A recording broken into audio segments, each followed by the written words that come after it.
Cool, ladies and gentlemen, thanks for your patience. I hope the eats are going down well. Please don't be shy. There's a lot, and you can obviously make sure that you do take a little bit of a doggy bag from an eats perspective. But now we're just going to move into the next session from a question and answer aspect. I will start by asking you guys as audience to ask our speakers questions. But before we get into that, I realized that there was a slight bit of error from a QR code perspective. So unfortunately, we're going to have to pause the technology aspect of things and go back to a manual aspect. So within the QR code at the back, can I please ask you to give your rating on each speaker, and then we'll have to go through a manual aspect of things. The criteria for each speaker is on the program in terms of where you feel that you are judging the speaker. I just want to check, are we comfortable and clear on that? Okay, great. Thank you very much. So who would like to ask a question to our speakers? We have Leseja there. I'm going to come to you with the mic for you to ask the question.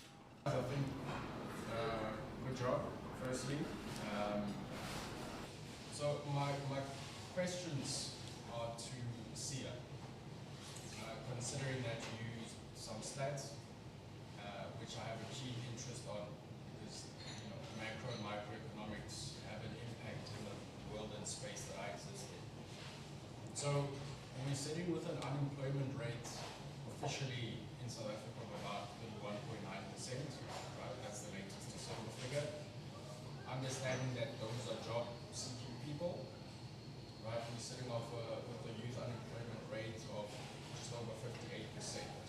Now, you mentioned that we could get the unemployment rate in South Africa down to 0. If an economy as advanced as the US is sitting at a 4.4 unemployment rate in the space and economy that they exist in, where you're having people making money off YouTube videos, making a hell of a lot of money, the Jake Pauls and all those. How practically do you suppose we get our unemployment rate down in South Africa, right? That's the first question. Secondly, I think you're a little bit thin on the practicalities, hence the first question, but we do have a skill shortage, right? Education is not at the level where it used to be, so if you could just unpack it a little bit further. Granted that you are an entrepreneur, so you would be contributing to our tax base, so there's stats and then there's SARS, so you would not count as unemployed when you look at SARS, so you can unpack that a little bit further. Thank you. Okay. Thank you. Okay, so as South Africa, we are a developing country, and thank you for the questions that you have asked. As South Africa, we are a developing country, and some would say we are already developed, looking at other African countries. But what has been happening in South Africa is that the majority of the numbers that are on the unemployment rate are mostly South Africans. I've asked on my keynotes, as I was speaking with people, how many of you have ever seen an unemployed Chinese? None. How many of you have seen an unemployed Ethiopian? None. Why? It's because those people already, they've found themselves creating an ecosystem for themselves. And that ecosystem does not allow them to be unemployed. Hence I said unemployment is mental before it becomes statistics. There are a lot of opportunities that are there, including the opportunities to learn, opportunities to acquire skill. But because those opportunities are not taught by the best universities, they are taught by colleges. So people tend to not to take part in that. And that is the solution that we need, because we need people who are skilled. It is through having skills where we'll be able to create employment opportunities. Now, when it comes to the number of people who are unemployed and looking for employment opportunities, we have found that there are people, stats shows, in fact with Stats SA, it says about 13% have given up looking for employment opportunities. And that is a result of the fourth industrial revolution, meaning they do not know how to crack the code, like how to secure a job interview. So with not being able to secure a job interview, that's a result of the technology that is there.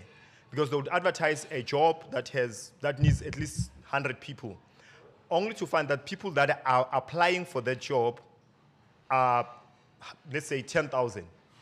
There's no human that will go through 10,000 CVs.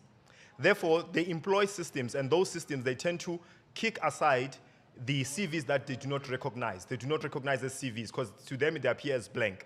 Meaning we also need a skill to set up our CVs, the CVs, so that it can be recognized by AI and people can acquire jobs. Now with that, it shows that there are a lot of skills that we are short of, even just to get ourselves into a job interview. Now, in terms of numbers, the numbers that you spoke about, the numbers, I would say they are indicating where we are economically in terms of people not getting the jobs that they want, people not being able to go to school to acquire the skills that they want. However, I feel that there are opportunities that are out there that people are not taking advantage of. And there's one question that you asked that I missed. I think if you could repeat, I think it was a question around the practical solution. I don't know if maybe. Yeah. So the practical solution, number one, we need to be in a position where we accept the fact that there is a crisis and unemployment has become a crisis. And how do we do that? We do that by bringing in people who have skills, people who can share with the people who are unemployed skills that are needed here in South Africa. Because with the shortage of skills, the desire to learn those skills is also something that we need. So we found that sometimes the government is bringing people, but the desire is not there. So the practicality is we go back to the school level, where from primary level, people are taught necessary skills. When they get to high school, they are starting to refine those skills and practice those skills. And with that, people won't be forced to go to varsity to acquire a qualification that they won't come back and use. So I would say the education level is a solution, where we go back to the primary level, secondary level, and tertiary becomes something that is optional, but not the defining factor whether someone gets a job or they don't. Yeah, I'd like to contribute to that question as well. Thank you very much, Siya. I'll put it very simplistically, starting with the conclusion that we need the development of infrastructure at scale. And I'm talking about hard infrastructure and soft infrastructure. Hard infrastructure, energy, roads, railways, etc. Soft infrastructure, education systems, health systems, arts and culture, etc. And to address your question of the practicality, I'll split the economy, global economy, into 3 layers. Again, I'll just go ultra simple here because of time constraint. We have the bottom layer, which I'll call factory number 1, factory number 2, factory number 3. Factory number 1 is commoditized labor, the ability to till ground, to do something very simplistic, which doesn't require very complex skills. Factory number 2 is skilled labor. For the sake of simplicity, I'll call it lawyers, accountants, lecturers, etc. Skilled labor, which requires some training, and that's where the education systems come in.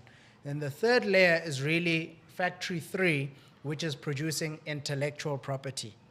That is the commodity that is most valuable in the 4th Industrial Revolution.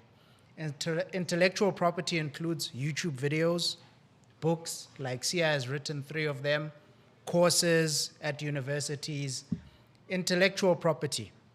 That is the most valuable commodity which can be produced. For example, there's a lot of cameras here. We've sat here, let's say, for 2 hours. The video that will be produced here is intellectual property. If that video is viewed by 100,000, 1 million, 10 million people, there's massive scale to monetize that. Another example, we're sitting with the producer in the room who's created a Netflix series. If 1 million people or 10 million or 100 million people view that piece of intellectual property, there's massive scale of monetization and value generation that comes from that. So we need to be focusing on becoming into factory number 3. And simply, if Stats SA can look at our economy and give us the proportions, Out of 100%, what proportion sits in factory number 1, what proportion sits in factory number 2, and what proportion sits in factory number 3? Typically, you'll find that it's a very wide pyramid. Most of the jobs are sitting in factory number 1, which is very low value add. Then you find some jobs in factory number 2, and very few jobs sitting in factory number 3. Out of 100 people, how many are authors? Out of 100 people, how many have thriving YouTube channels with viewership? How many people have series which are on Netflix? Those are examples of what this economy and this industrial revolution requires, because that's what can be monetized at scale. So simple picture, the pyramid, how much is sitting in factory number 1, 2, and 3, and we essentially want to grow our participation in factory number 3, because that's what gives us global comparative advantage as well as competitive advantage. That's my view on that. Yeah. Thanks for that, gentlemen. I suppose a follow-up for the both of you, considering my questions, and then a question for you, Mosa, and then I'll hand over the mic. So you spoke about the factory at the top, right, which is the intellectual property.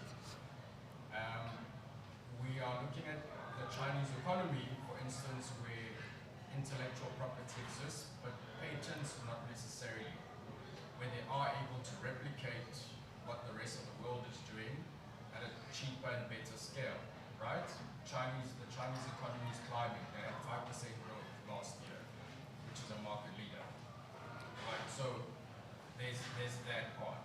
Then I think on a second part, and specifically to you, Siya, we have doctors that are sitting without employment. We have qualified accountants that are sitting without employment, right?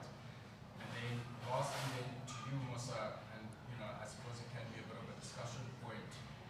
In your speech, you spoke about the infinite opportunities that come from a single seed and nurturing the seed. So in a very practical and real sense, you had access to opportunity, and the opportunity found you prepared, right? So how do the rest of the ordinary South Africans, and maybe not so much the people in this room, because I suppose you had a higher LSM than your average guy on the street, how do we practically prepare the bulk of South Africans to be prepared for the opportunities that arise? And then for you then, Siya, what do we do with the doctors and accountants and fully qualified people that are sitting without employment, that have not given up? Because I think we can all agree that entrepreneurship is not for everyone. Thank you. Okay, so I'll start with, in fact, I'll stick on the doctors. And the reason why I'll stick on the doctors is that we currently have a thriving clinic called Unjani Clinic. It's a private clinic. And a lot of people tend to use that clinic more than they go to government clinic. Number one, it provides speed, convenience, because when you go there, in like an hour would be too much for you to be with a consultant, with a doctor or with a nurse.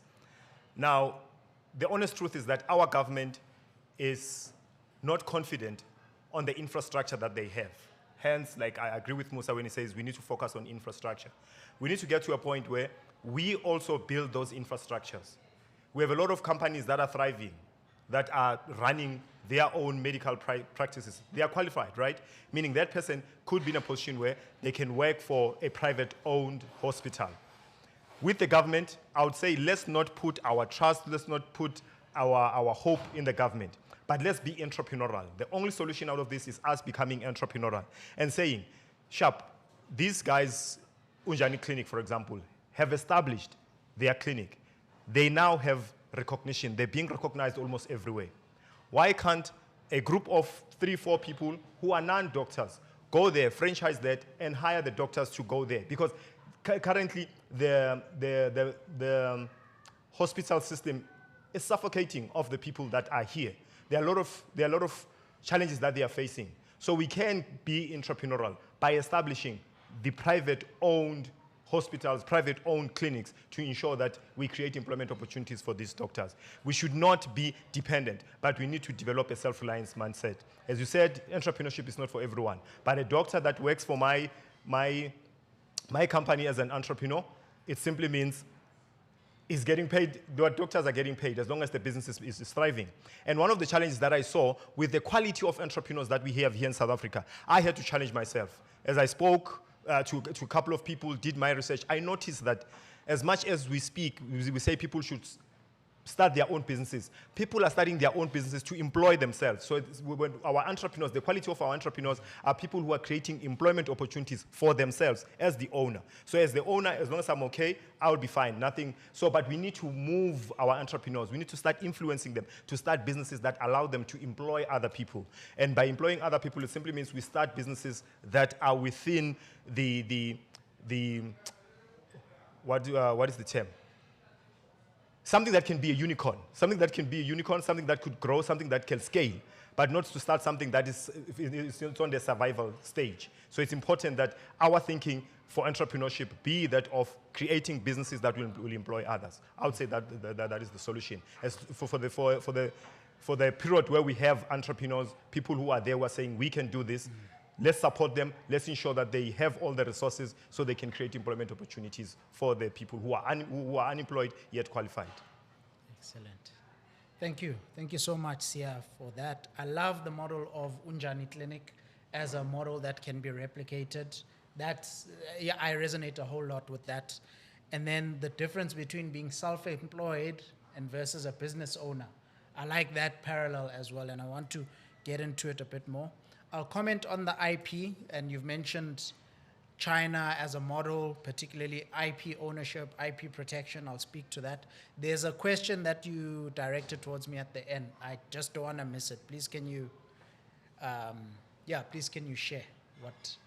There was a second part of your question that I didn't fully get. So the question was, in terms of nurturing the seed. Nurturing the seed, yeah. Yeah, and you had an opportunity present itself which you were prepared for. How do we do that for the general South African who might not be prepared? How do we find those opportunities?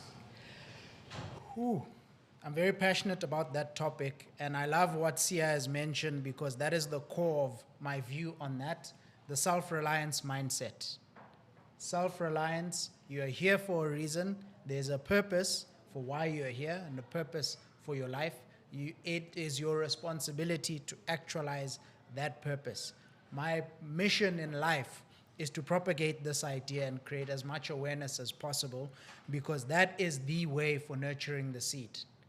That's the way of putting the seed into good soil, nurturing it, and creation, to go a little bit into the spiritual side as well. The source and the creator that's created everything puts available many resources for the nurturing of that seed and for the cultivation of that self-reliance. That's my point on that one. Particularly IP. I don't believe in IP ownership and IP protection. I believe in the open sourcing of all IP. Therefore, we must generate IP and make the model open. An example in China, one of their laws, and I think that is core to their success and prosperity, is that as much as you might bring the manufacturing into China, you make a microphone, you design a microphone or a camera or a phone, the designs for that, legislatively and from a regulative perspective, they need to be open. So when you decide to take your manufacturing to China, the law says the moment you bring it here, the designs are now open source, so that the factory next door can make the same device, whether it's a microphone or a camera. There was controversy last year around designer fashion, like handbags and all of that from the French designers, and an outcry around counterfeit, imitation, etc. It's not counterfeit because the designs and the specs, including the measurements, the how-to guide, it's open sourced in China. So the Birkin bag, which is infamous for being a whole lot of money, the designs for those are now open source, and any person can take the same quality materials and manufacture it in China. The same goes for a microphone, a phone, a vehicle, And in the automotive industry, we're seeing massive disruption of the Western automotive industry, whether you're talking about Europe or even the US. Chinese manufacturers are disrupting massively. I think that's the way to go. IP needs to be open sourced. If I have the way of designing this microphone, I need to show everyone in this room how I made the microphone so that, Tari, you can set up your own factory wherever you are, and everybody can set up their own factories and get access to market and then grow like that. So we need to generate IP, designs of microphones and cars and cameras and so on, and open source that so that creators and entrepreneurs can take that model, copy it, and then replicate it. That's my view in terms of IP. I would like to add on the... Sorry, I'm going to give you 30 seconds to answer. Okay. And we need to move on. Okay.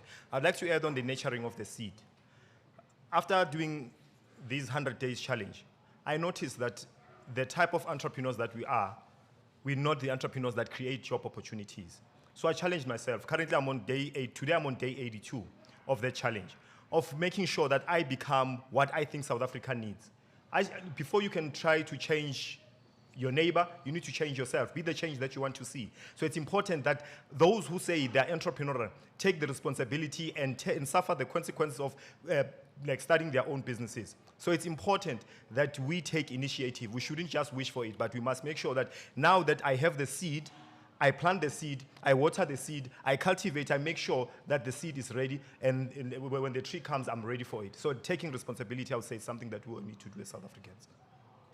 Thank you very much. I'm just going to, does anyone have any additional questions they would like to ask? I could throw one more. One more. Let me come and ask a few questions. Because this is very intellectual, and let me just bring it and simmer it down.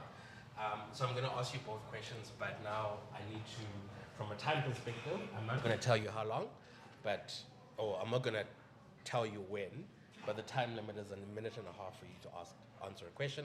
After then, we need to move on. So let's learn how to be concise in how we respond. Cool, thank you very much. I must say that I like the way the answering has been going because we're speaking from a collaborative perspective and not necessarily arguing or disagreeing with each other. And I think those are fundamental aspects of teamwork. So before we go in very, very deep, let's go from a competitive aspect of things. Within the environment that we are raised in or how we've met, collaboration, evaluation is key, right? So I'm going to ask you, Mosa, first. When you sit and you reflect and you listen to his speech, give us an evaluation on, I guess, the key things, what you learned, the challenges, overall from Siya's speech. Absolutely. Thank you, Kofi. Happy to. I loved the structure of the speech. I loved the opening. I loved the main body, the use of the statistics and hardcore content. And I loved the takeaway and the action, the smart. I love the use of the visual aid, the trading of the cash, which had a story inside it, where if there's something undervalued, which is available, go for it. Don't wait and overthink it, go for it. And that's the case with a lot of opportunities that are in front of us. So loved that. I loved the use of the SMART, that acronym, as a takeaway. As a takeaway, Yeah. Okay. And anything that you feel that would challenge, anything that you feel that would take his speech to the next level? The trading exercise, it would be nice if you flip it. When you get to the 200, instead of saying, I'm not selling this one, you say, I'm selling the 200. Then you create tension. I'm selling the, when everybody thinks you're going to say 100 Rand, then you say, I'm selling it for 400. Then it's going to flip the energy because now you're taking advantage of that to say, cool, I'm giving you something, I'm overvaluing it. Are you going to participate in the trade? So you show both sides of the trade. That would be nice. And then a recap in terms of the SMART. I lost the M and the T because I was so focused on what you were saying. I wanted to write down my notes, but I didn't get the M and the T. So if you do a recap, what SMART stands for, I think that would take it to the next level. In terms of delivery, loved it. You engaged us. The opening was powerful. The body, the use of the statistics. You probably spent a lot of time memorizing or learning those numbers, internalizing them. So I think that was brilliant. Cool. What you do to the left, you do to the right. What you do to the right, you do to the left. Same question to you. When you reflect on his speech, what is your evaluation on the speech? Yeah, so my evaluation on the speech, I'll start, okay, I love the structure. I love the structure, and what made me love the structure is the fact that he prepared before. So I was sitting with Emily there, and he went to Emily and said, Emily, can you be like my partner as I do this? That showed that he was prepared. And he brought something that I don't think he bought it anywhere around here. So it showed that he was prepared. So he came with an apple, and that apple had lessons. And the lessons that we are living with today, from like every time when we see an apple, it will be different. And how he engaged us, like how many seeds do you think are here? He challenged us to think. And with him giving us the seeds, so I took the seeds and the seed and I put it on like at the back of my phone, and everything that goes at the back of my phone stays there for a very long time. So I'll have something that I'll remember him with. So that was a powerful take home, and how he shared how one seed can build the entire generation. For me, it felt like, you know what, one positive move, one positive act could be a beginning of a positivity. So that for me is something that I took home. And again, he was very engaged with everyone. So that's something that I've loved from his speech. And then we've got 15 seconds. Development aspect that you think he needs to work on? Development aspect. So I think Mosa is a great speaker. And he used a lot of terms that, you know, they are good. And while you're still thinking about that term, it would be happy if you had broken maybe everything, sum up everything into 3 points. 3 points that we can go home with, saying, okay, with what I said today, number one, these are actionables. I challenge you to do this. I challenge you to do this. So I go home knowing that you didn't give me this seed just to put it at the back of my phone. You gave me the seed so I can try and plant it. And again, now that I have the seed, 3 things that I need to do to nurture this seed so I can enjoy infinite apples for the rest of my life. Yeah. Cool. Thank you very much for that. Sia, I'm going to go back to you now. So, twofold question. Remember, you got a minute and a half to answer, so let's be concise. Why entrepreneurship? And what is the biggest challenge you've experienced as an entrepreneur? I think entrepreneurship gives the world shape. Without entrepreneurs, we wouldn't have these beautiful umbrellas. Without entrepreneurs, we wouldn't be wearing those beautiful suits. So entrepreneurship takes the idea and makes sure that it becomes something that is tangible, something that is real. So it is important. In fact, it's not a need. It's necessary for us to have entrepreneurs, because entrepreneurs shape how the world looks, feel, and taste. Cool. Biggest challenge you've had as an entrepreneur? Biggest challenge I've had as an entrepreneur is that as an entrepreneur, you need to be crazy. You need to see things that people are not seeing. Sometimes you tell people that I have this vision. They're thinking that you are hallucinating, you know. This is like, that's not real. And then when you do it and they start seeing it, and they're like, we believed in you. We always believed in you. But these are the same people who told you this cannot be done. So that's the crazy part about entrepreneur. When you build, you are alone. But when you are successful, you have a lot of people to celebrate with you. Cool. Mosa, on your side, not the same question, but the same question. Why not formal employment, and why would you discourage someone to be an entrepreneur? Why not formal employment? A certain seed thrives in a certain environment. Therefore, when you take an apple seed and you put it inside gravel or inside rocks, it may not thrive. And then there's a certain seed that thrives in those very dry environments. Cactus versus apple versus orchid, and a lily. Very different environments. Lily thrives in the mud. Therefore, entrepreneurs are a certain kind of seed, and they thrive in a certain kind of environment, and therefore employment is not conducive for certain people. Visionaries who see the whole thing before it has materialized physically. Someone who sees an entire orchard of 100 trees when they see the seed. So I'm going to move you now to A lot of people the second part. don't see that. Why would you discourage someone to be an entrepreneur? Entrepreneurship is much harder than you think it will be, probably by a factor of 100. Therefore, if you don't like doing hard things and you don't have the tolerance and appetite for very hard, difficult things, uncertainty, if your appetite for uncertainty is zero, entrepreneurship will take a massive toll on you. I won't say it's not for you. I'm just saying it's going to break you to an extent where you have to let go of that resistance. Okay, cool. Yeah. The last question from my side I'm going to ask. I'm going to go back to you now. What is the value of why you here? Why are you trying to speak? I need to understand the why on speaking. You've got a minute and a half. Speaking is a method for sharing ideas. I'm full to the brim with ideas. I actually have too many, and I want to share them open source, like that point about IP. That is why I speak. I feel called to it. I believe that's my purpose in life.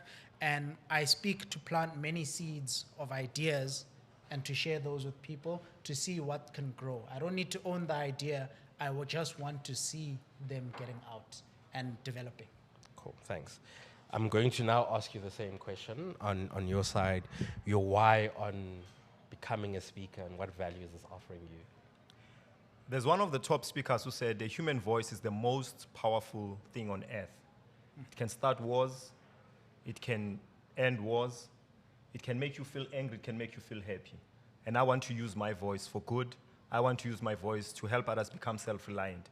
And coming to this space, I've learned effective communication, and that has helped me to share my points and share my dreams, share my visions across so that people understand, not for the sake of speaking, but to speak for change.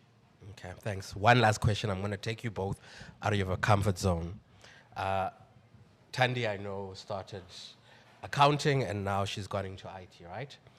And we talk about doctors. The reality is we live in a world where at 18 years old, you decide what you want to study. And it's very difficult. If you're a doctor, essentially, until the age of 65, that is what you become. My father's been a vet for his whole life.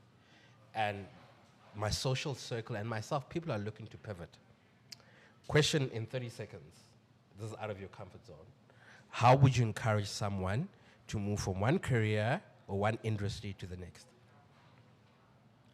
Humans are the only creatures on earth that can be anything they want to be. So, whenever you think of becoming something, challenge yourself to become that, because you can be the best version of yourself.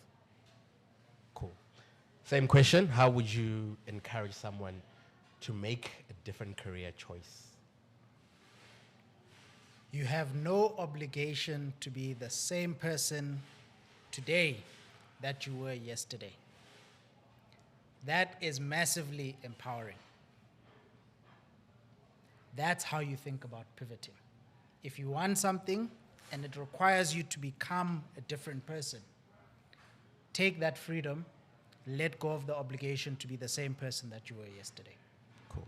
Thank you very much. I think that's all from my side. I just need to bring it back. I know Liseja has a question, but does anyone else have a question they would like to ask before we go to Liseja? Are you guys good? Okay, let's go. I'm thinking that she's thinking about it. Thandi, She's thinking about it. I can sense the energy. I think it's a follow-up question to what Liseja asked to Mosa. You know, you got an opportunity when you were in school to become part of this journey student. You said they come to get an essay and they establish different where they, you guys manage consulting and so forth. So to me, it was much more easier for you to get this opportunity because it found you at university. And it's sort of like lay a foundation of where to plant the seed and how to water it. Looking at the unemployment youth or people that don't have these skills and facilities, if you go to simple tips route here, people will have that seed. Sorry about that. You want me to repeat myself? No, it was on. All right. People that are in tips route would have that seed but not know where to plant it and how to nurture it. So how can you probably empower these average Africans that are in the locations to see value out of this seed? Because I myself was eating an apple every day and throwing away this seed, not knowing what to do. But obviously, it's because I'm of a different genre and I've already got a career and so on. But for someone who's in that location and they've got the type of seed or the knowledge or the information, how do they nurture it and make sure that they become better in their space in which they are things? Thank you, Thandi, for that. a point that really inspires me is that I need to work on myself before I work on others. So I am being the change that I want to see by sharing these ideas. And I'm fully convinced that as I share them, anybody who hears them, it will take root in them and then it can grow. So if I speak to someone in Deep Slot who seems not to have any opportunities or any seeds or anywhere to plant them, when we share these ideas, it sparks them and then shows them the opportunities that are right in front of them. So therefore, my point is you don't need to be in university to be prepared. That's my firm belief. Where you are fully prepared for the next opportunity that will present itself to you. You just need to have the vision and the sight to see that opportunity and not throw away the apple seed. That's my take on it. At a larger scale, we can talk about ideas about what as ecosystems, leaders, and so on, what we need to do, creating schools and businesses in those spaces. That's more intellectual and more theoretical, let me put it that way. But everybody is prepared for the very next opportunity that's going to see them. I just happened to be at WITS, and a lot of people perceive that, university is a great place to see opportunities, but I could have been outside of that and an opportunity presents itself. If I have that mindset of self-reliance, I go for it with both hands and don't wait for the one next week or next month or next year. I go for the one that's in front of me. That's my attitude, and I believe we can all benefit from that kind of attitude. Yeah, just to add, so when we went to different townships talking about rising from unemployment, there are people who felt like we're talking from a point of privilege. And sometimes it is important that we indicate that sometimes being in a point of privilege is because I've earned the seat on that table that I'm sitting in. How many people were in VETS when he had the opportunity? How many people didn't get the opportunity? But because he was worthy to sit on the table, because he was worthy to interact with the company, because of what you did prior, now you have the opportunity to sit on the table. But it's not always speaking from a point of privilege, because it's easy for people to say, no, but for you it came easy, for you like it was. I would say there are certain things that we do today, or things that we don't do today, that will affect our future. So when we go to these different townships and talk to people about rising from unemployment, you are planting a seed. One thing that you don't have as a power is to influence how they take it, how they receive it. But out of a room that has 10 people, maybe 1 or 2 might be interested and they see the vision. So it's important that we understand that sometimes it's not always speaking from a point of privilege, but like the opportunity was there and I was ready for it and I ran with it. So we're going to go to the last question. Second last. Let's not come to you, Terry. That's why we're very busy. So my question is for both you guys, and you mentioned vision, and I truly believe that vision is the starting point. And my question is, how does someone develop that ability to see what others can't, to see the hidden? Because not everyone has that vision, not everyone is willing or can see what others cannot see. Remember, guys, concise. Last question. So let's be concise in our response. Everything you see today existed in the vision of someone before it existed. The chair you're sitting on, the table you're sitting on, the car you used to come here, the house you stay in, even these trees that are all around us, they existed in someone's vision before. All of us have the ability to see vision. What we need to increase is our faith. And we all have faith. When you sit on that chair, you're fully convinced that it won't collapse under your weight. When you put that the food on the table, you're fully convinced it won't collapse. So you've trained yourself to start believing in certain things. You then need to believe in bigger things, rather than just that the chair can carry your weight. You need to have the faith that your biggest dream can be materialized, and then see what happens from that. That's it from me. Yeah, so from my side, I I got into a point where I was studying people who are successful. And all these successful people started talking about vision board, vision board, vision board. Then I went on to study what is a vision board, and later I became a vision board facilitator. So I would say it's important that you attend sessions that will help you to have your dream to be clear, whether with a vision board facilitator or with someone who's going to help you. So I'll share with you 3 people that you need in order for you to be able to see your visions and see them through to become to manifest. Number 1, you need to have a mentor. A mentor is someone who has done what you think you have a vision for, something that you wish you can do, because they will be able to guide you. Someone who has walked the path, someone who became successful at what you want to do. Secondly, you need to have a coach. A lot of people who are acing a lot of things here is because they have a coach, someone who tells them, someone who gives them feedback on how they should act. And finally, you need to have a accountability partner, because sometimes we sleep on ourselves. You say, I'm going to do this, and you don't do it. Therefore, you sleep on yourself. So I have these 3 people to guide you, to help you. But in making sure that your vision becomes clear, just give yourself moments of silence. Give yourself 1 hour a day of silence and think about how you're viewing the world and how would the world be a better place should you were in charge. And that will help you to say, this is what I can change if I have power. And you'll find that the power you do have, what you didn't have is just the know-how. Thank you. Well, thank you very much. So we have our last question from this man here. My close friend. Mosa, my question is to you, or maybe the both of you. So, entrepreneurship is driven by capitalism, because while you're doing what you're doing for the greater good and all of that, which is all good and well, you're doing it to make money, right? To sustain yourself. If we look at some of the biggest entrepreneurs in the world, you know, Bill Gates, the Elon Musk, very, very money, right? But in a South African context, do you believe that democracy is the best system to foster the entrepreneurship that you guys speak about and create? No. Yeah. Kofi asked for very concise answers. That is the most concise answer. To qualify that statement, it's a lot more nuanced. My saying no is not because I have an alternative system which is better.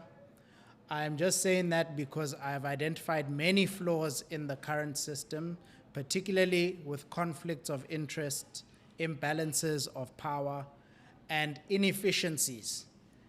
Democracy as an idea is great, however, it's highly inefficient because it's great for all of us in this room to say, cool, who should be our leader? Then all of us pitch, and then each one is empowered to choose the leader. Then we decide based on the mass who gets to be the leader. Then once we've chosen a leader, the leader then leads, does their thing, and then we see the results. It might take us a week or 2 to see the results. Then we should come back and say, based on performance, not on promise, on performance, has this leader delivered? Yes or no? What could have been improved? And then we discuss, and then we make those improvements. Then we choose a strategy and a leader again 2 weeks later. In software development, we use agile software development as a method for this. Therefore, if democracy was that agile, that every 2 weeks we could look at the performance and then decide again, I think it's a brilliant system, and there would be mechanisms for us to thrive. Now, our cycle is 5 years, and the performance is too varied within that time window. Therefore, it becomes highly inefficient. Then there are the other matters of inconsistencies, balances of power, and then who gets to put themselves forward, and so on and so forth. So highly inefficient. Cool. Thank you very much. Siya, please. Yeah, I mean, with how the country has been doing, we can really see that entrepreneurship is still a desire. We are not there yet. Hence, even when the government starts assisting entrepreneurs, they're starting from an SME point, where like they're saying from idea stage and. It's because now we're trying to introduce the culture of entrepreneurship. And with how the people who are making money sadly are not entrepreneurs, are tenderpreneurs. It's all about who you know. So it's a system that allows you, that helps you to thrive if you know someone. If you don't know anyone, then you are on your own. So entrepreneurship is not conducive. It's not conducive in this market and in this economy. I would say as entrepreneurs, that's why we need to work together, because there are people who are working together and those people are not entrepreneurs, they are tenderpreneurs. Thank you very much, gentlemen, for participation through the speech, answering the questions. I do feel that, I got a few new answers and learning, and I hope we put you on your toes. I am looking forward to the next one and the next structure that we are going to do, which will, rehearse and formalize. I'm just going to ask for us just to take a quick 5-minute break. Please, guys, there's too much food. So please make sure that you indulge, and then we'll just announce the results at the end. If you haven't voted, please vote, and I'll come collect your votes and tally everything. Cool. Thank you, guys. Thank you, Kofi. I forgot this was a competition. I actually forgot. We announce results. Results of what? I think the Nyamande and Mr. Mthembu for participating and being part of this. We have collated the results, something different, something for the very first time that we are doing, and this is very interesting.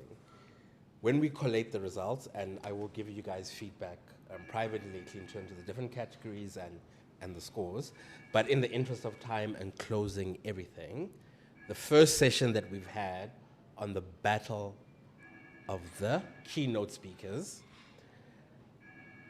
I am glad, proud, excited, jubilated to announce that our first winner of this first Battle of the Speakers, first of its kind, in South Africa, in Johannesburg, in Polshof, extension 132, at the German Country Club,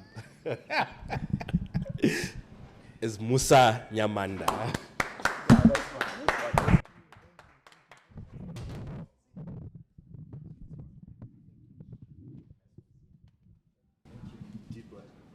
Wonderful. Thank you, Kofi. Cool, man. Thank you very much. Congratulations, Mosa. Okay, in the interest of time, we will adjourn our session and we will have conversations about the next session. So thank you all for gracing us with your presence. I hope this was